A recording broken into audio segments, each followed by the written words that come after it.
Avez-vous déjà regardé le ciel nocturne en vous demandant pourquoi il est si silencieux ? Depuis des décennies, on envoie des signaux dans l'espace, on écoute avec des radiotélescopes géants, mais rien, pas un seul message en retour. C'est le fameux paradoxe de Fermi. L'univers est immense, il devrait y avoir de la vie partout, alors où sont-ils tous ? Une théorie glaçante, l'hypothèse de la forêt sombre, suggère que tout le monde se cache par peur d'être anéanti. Mais s'il y avait une explication encore plus folle ? Et si ce silence n'était pas un signe de vide, mais le bruit d'une porte fermée ? Bienvenue dans l'hypothèse du zoo. L'idée est à la fois fascinante et vertigineuse, nous ne sommes pas seuls, nous sommes protégés. La Terre ne serait pas juste une planète ordinaire perdue dans l'immensité, mais une sorte de réserve naturelle galactique, un parc animalier à l'échelle cosmique. Nous serions l'attraction principale. Imaginez une civilisation si avancée qu'elle a des millions, voire des milliards d'années d'avance sur nous. Sur l'échelle de Kardashev, qui mesure la capacité d'une civilisation à utiliser l'énergie, il serait de type 3, capable de manipuler l'énergie de galaxies entières.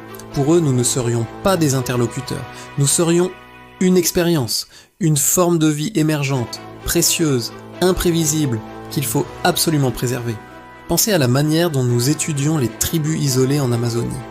On les observe de loin, avec des drones, des satellites, sans jamais établir de contact direct pour ne pas perturber leur culture, leur écosystème, leur développement naturel.